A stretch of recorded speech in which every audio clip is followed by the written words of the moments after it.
Hello. Welcome to Season 8 of The Horrific Podcast.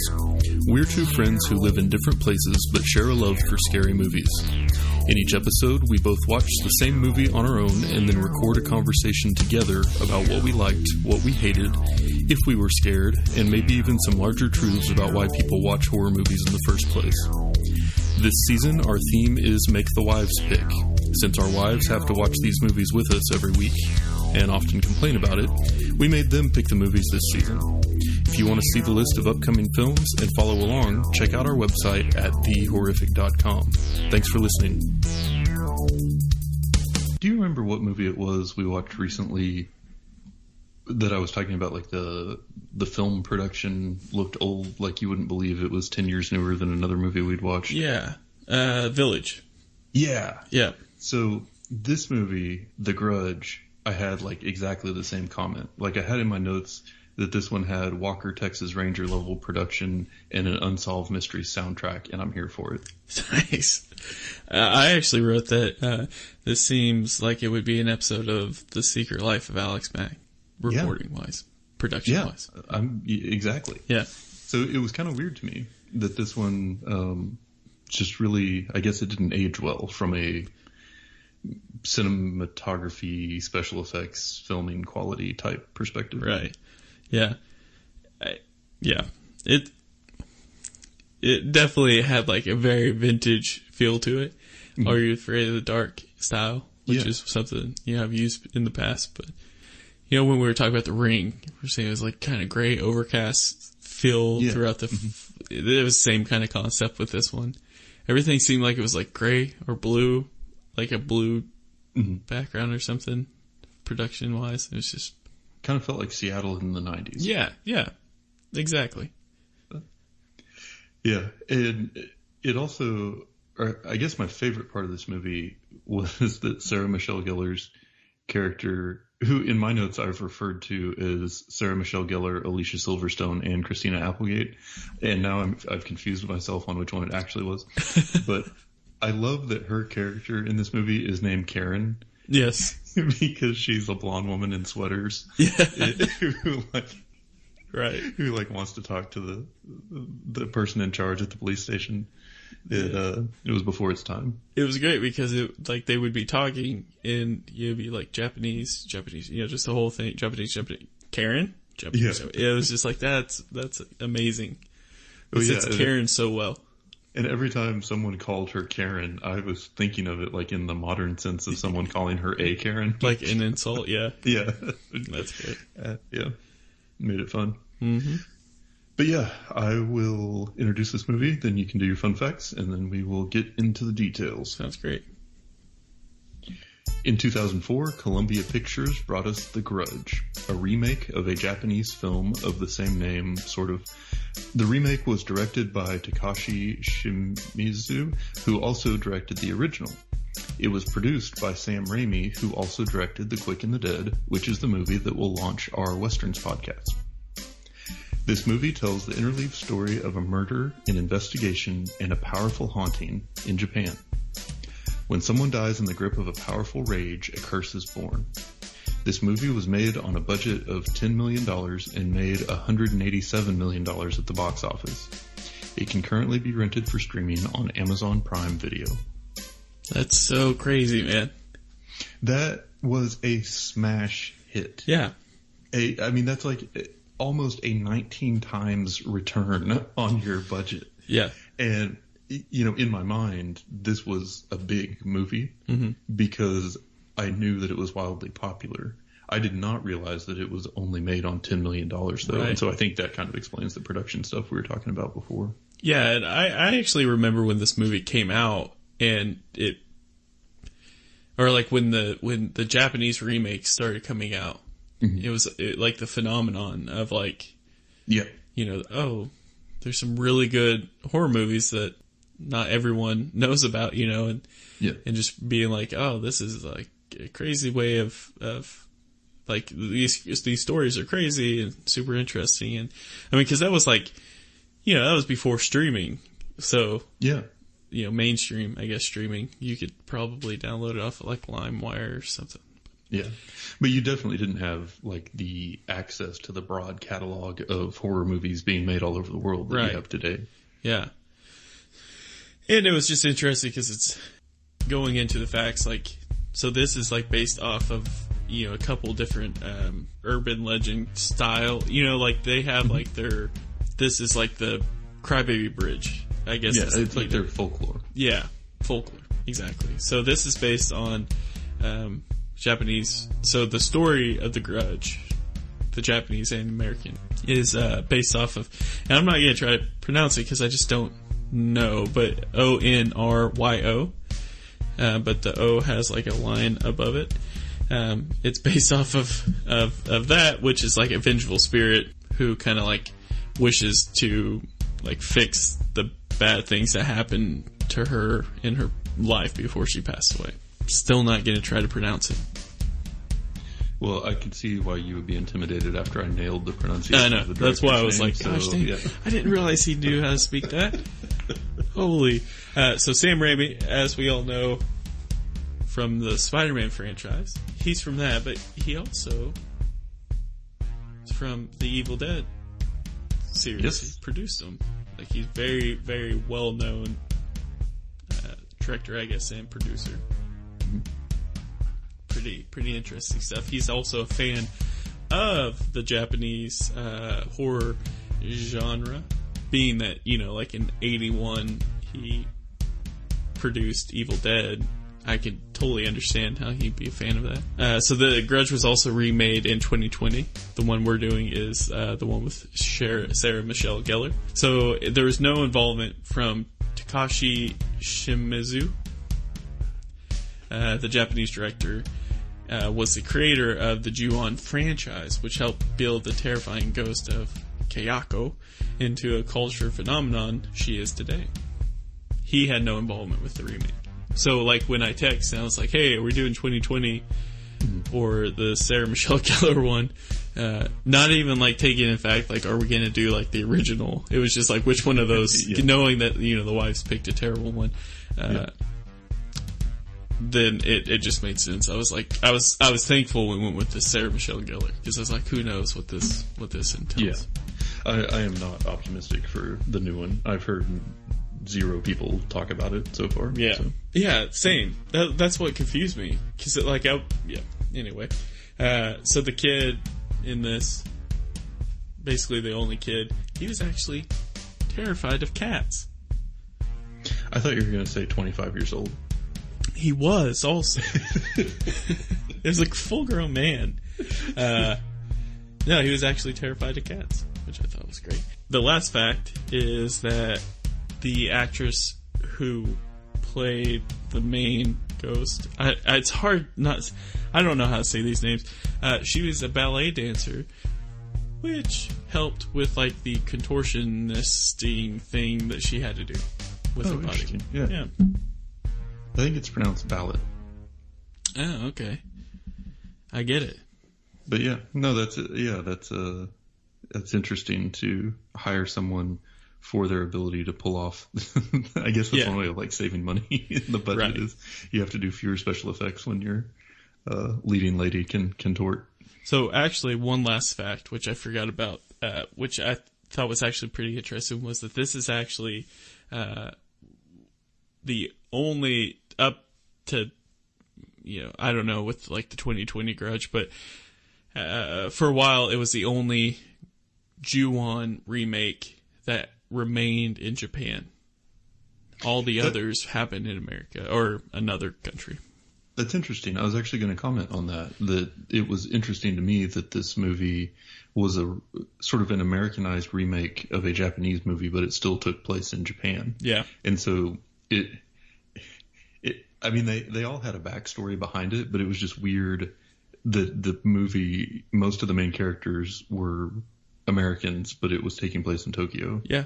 Super, super strange. So. Oh, Sam Raimi also produced the 2020 Grudge. Oh, interesting. Okay. Yeah. Anyway, sorry.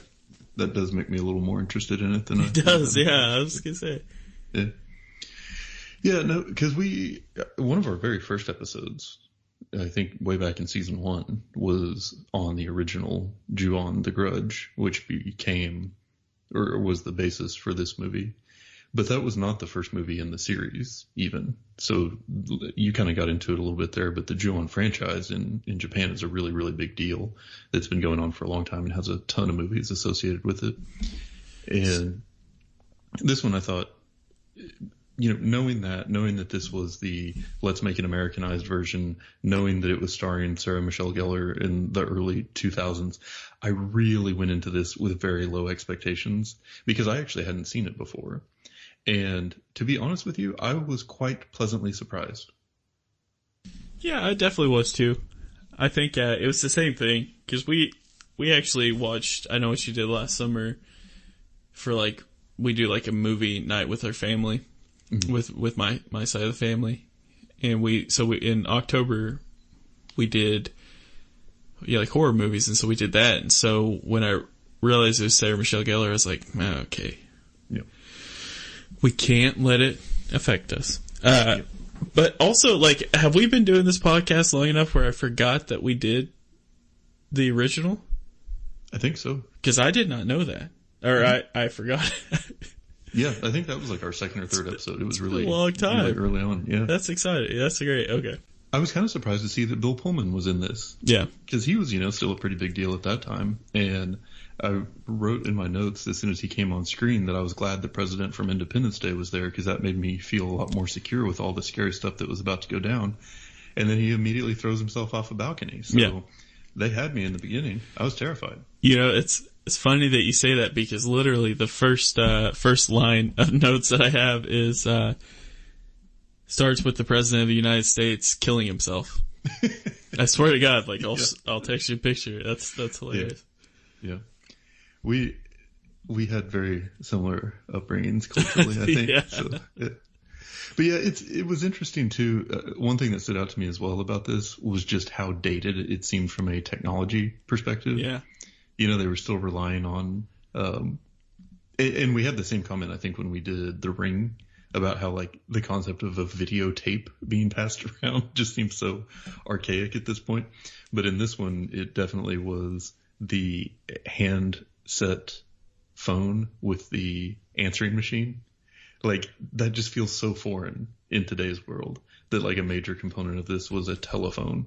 I was thinking about that last night. It is strange that we were that you don't really see anyone that has a home phone now. And it's actually more strange if someone says my landline is this, and you're yeah, you still got one, huh?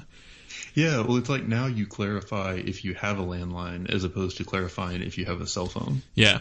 It's just kind of a change. But yeah, I thought that overall, even though we've talked about it, kind of felt like it wasn't super high definition filming and the technology felt dated and it just kind of had that gloomy look to it and everything.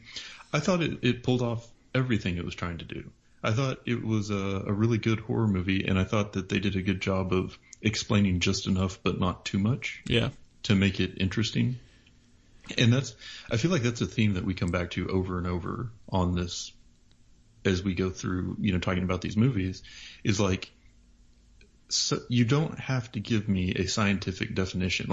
I don't need hours of backstory on every weird thing that's happening. Sometimes it's just enough that it's happening and the characters are also confused by it, but you create that dangerous environment and you create the empathy with the characters and you really want them to get out, and you're so wrapped up in that you don't really have time to ask questions about what's happening or why. Yeah.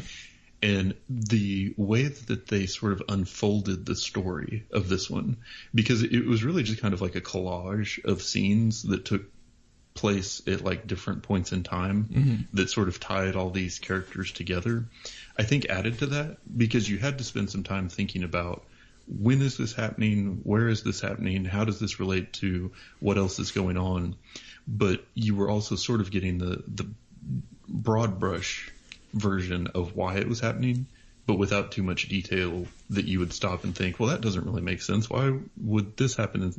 Right. So for me, it was a pretty good, just kind of self-contained horror experience.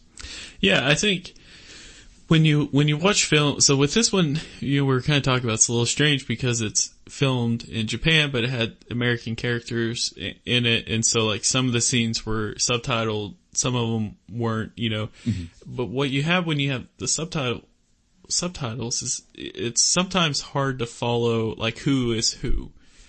Yeah, that's so true. Like if you could see like, okay, well this is Sarah, this is Bill Paxton, right? Yeah.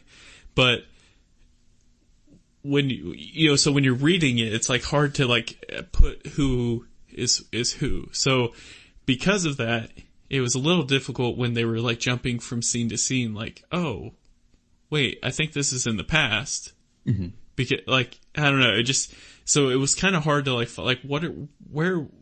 what's going on and where are we at in the storyline. Like following the timeline was a little strange, but it was okay. Like I didn't necessarily mind it.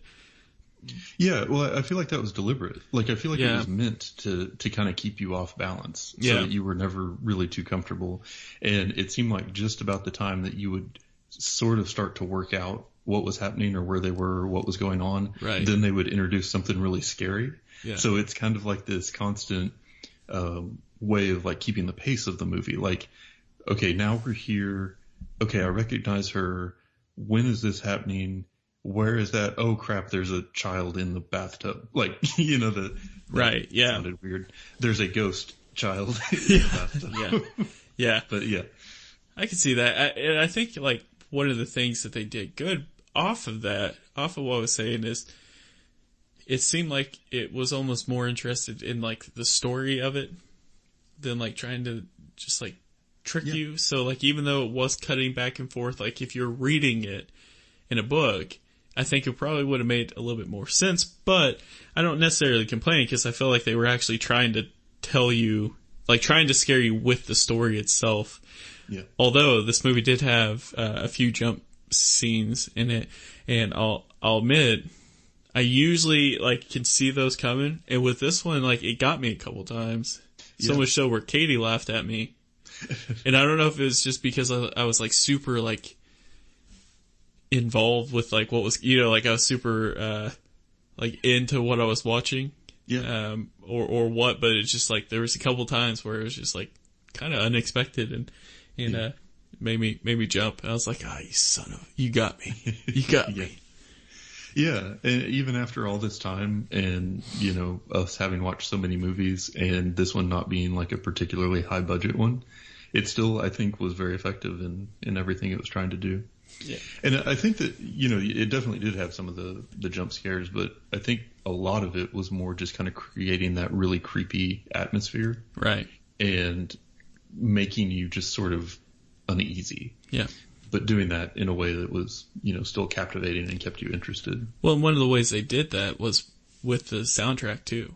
Oh yeah, for sure. The soundtrack really reminded me of like a Halloween type soundtrack where they were trying to make, their own original sound for it. It was super creepy, and it just sounded original to me, and so much so that I definitely enjoyed it. It enhanced some scenes with the soundtrack. Yeah, and I think they did a good job of building up some really like scary sequences. So, and what I mean by that is it's not just like there was the scene where the kid jumped out and stabbed somebody, but it was like the build up to what was happening. And one example is when I think she was the sister, makes it home and is taking the elevator to go up to her floor after the super creepy thing happened in the office building. And she's just like leaning against the wall with her eyes closed, waiting to get to the floor that she lives on in the apartment complex. And you can see the little boy from the house staring at the elevator on every floor as she passes, which is super creepy. Yeah. But then she gets home and the phone rings and it's Matthew and says he's downstairs, and she says she'll buzz him up. But then the doorbell rings immediately and she sees him through the peephole, but he's dead. And she opens the door and he's not there. And then she runs inside and hides under the covers in her bed. Yeah. And then she finds that rabbit foot that got ripped off of her phone. in the stairwell in the office building, which is scary. And then the ghost girl like pops up under the covers and drags her away. Yeah. And it just, the whole like buildup of that whole scene I thought was so good. And it really like ramped it up and ramped it up and ramped it up. And then in the end, you're like, holy crap, there are no rules. You know, like this thing is haunting and it's going to get you one way or another. And it doesn't matter if you're anywhere near the house or not. And it just, that I thought was really, at that point in the movie, that was a good way of like upping the intensity and upping the danger that you were feeling for everybody else involved. So I really liked that. Yeah, because it doesn't necessarily set this, like with the haunting of Bly Manor, not necessarily scary to us because we're not in England. We're not, at Bly Manor. This one, that was going to show like, it doesn't matter where you're at. Yeah. You could be screwed anywhere. Exactly. Yeah. Yeah, I definitely thought like seeing that scene initially, I was just like, what the heck is what's going on here? And then, with like my ADD, I was like, started thinking like, isn't it strange that lucky rabbit feet aren't a thing anymore? Like you used to see those around all the time. And so like, I'm just going from there and then, you have to bring it back. Yep. Yeah. And another one I think that was kind of like an iconic scene from this that I've seen reference like a million times, and I've seen a lot of movies do something really similar, and I wasn't sure that this was like where it started, but it's where Sarah Michelle Gellar's taking a shower and washing her hair, and then that hand starts reaching out from in her hair and she feels the fingers. Yeah. I feel like a version of that has been done over and over and over since this movie came out, and that's just so like epic. Yeah. That is so like classic horror at this point. Yeah, it's crazy to think about something that came out in like 2004 has like the classic, but that's 100. You're 100% correct. That's like it's up there with the iconic Halloween scenes or Friday the 13th scenes. Psycho. Yeah, exactly. This just made its way into it.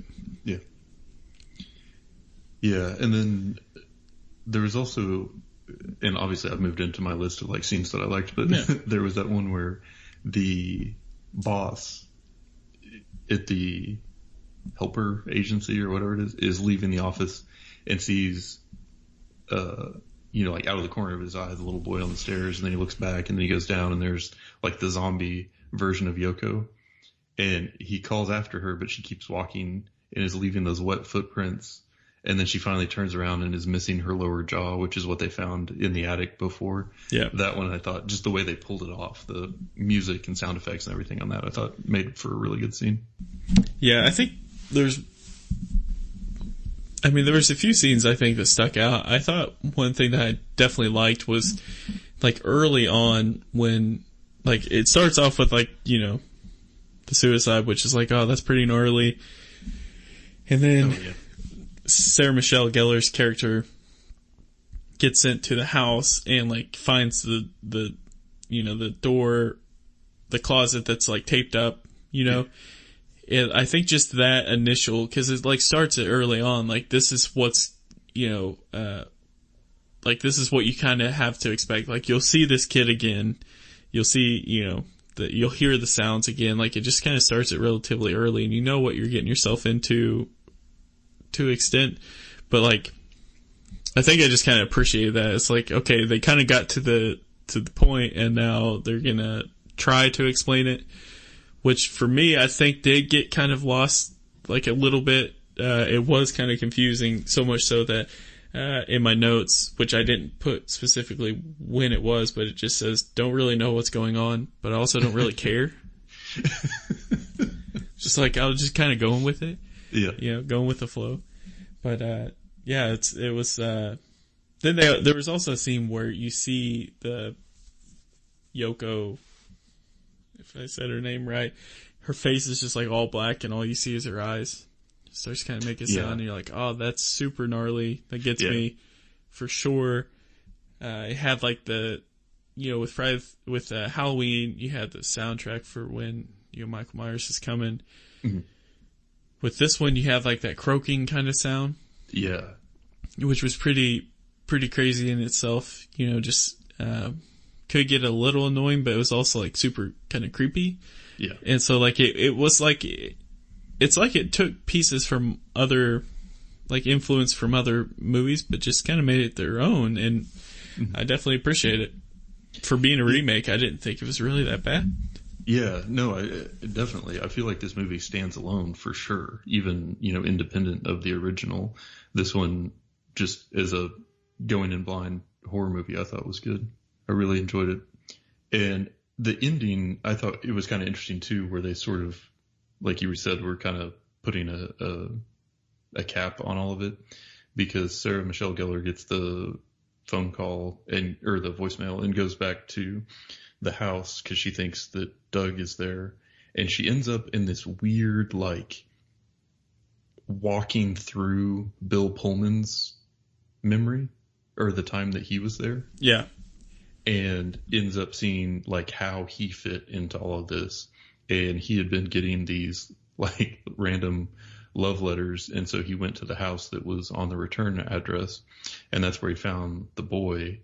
But the mom had been, like, obsessed with him for some reason, and she's, like, in the background of all of his pictures and stuff, and has obviously been just, like, following him around for who knows how long, and has this diary about him. And then eventually he finds out that the husband found out and killed the mom, and so that's who has been, like, haunting the place.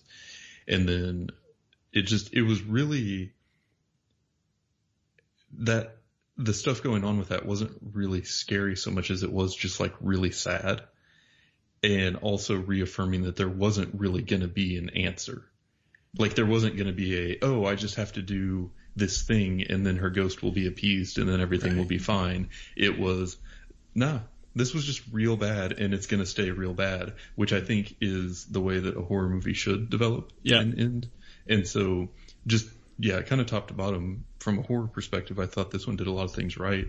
And I actually put it on my working list of my top 50 horror movies. Oh, really? Yeah.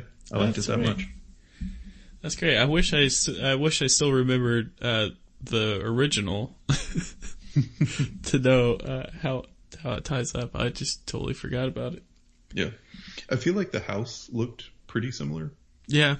Just like the layout of it, with where the stairwell was and stuff. I think kind of that tone, like that sort of, like you were saying, blue and gray, kind of darker look was similar. But I really don't remember much about the story in the first one, other than being confused for a lot of it. Yeah. Yeah, I could see. Or I said the original, not the first one. Yeah, the remake. Yeah, all in all. Yeah, but this is one I would recommend. I would say, even in 2020, this one is worth going back to and watching, either again or for the first time if you haven't. Yeah, I feel like it's definitely like a good Halloween era movie. Yeah, yep, for sure. So, all in all, you did good, The Grudge. Yep, appreciate you. And that's it for today's episode. If you've listened this far, then thank you, and we hope you've enjoyed it. We're always looking for new ideas, so if you have any questions, comments, or movie suggestions, please send us an email at thehorrificpod@gmail.com, or feel free to comment on or message our Facebook page. Just search for The Horrific Podcast. Thanks for listening.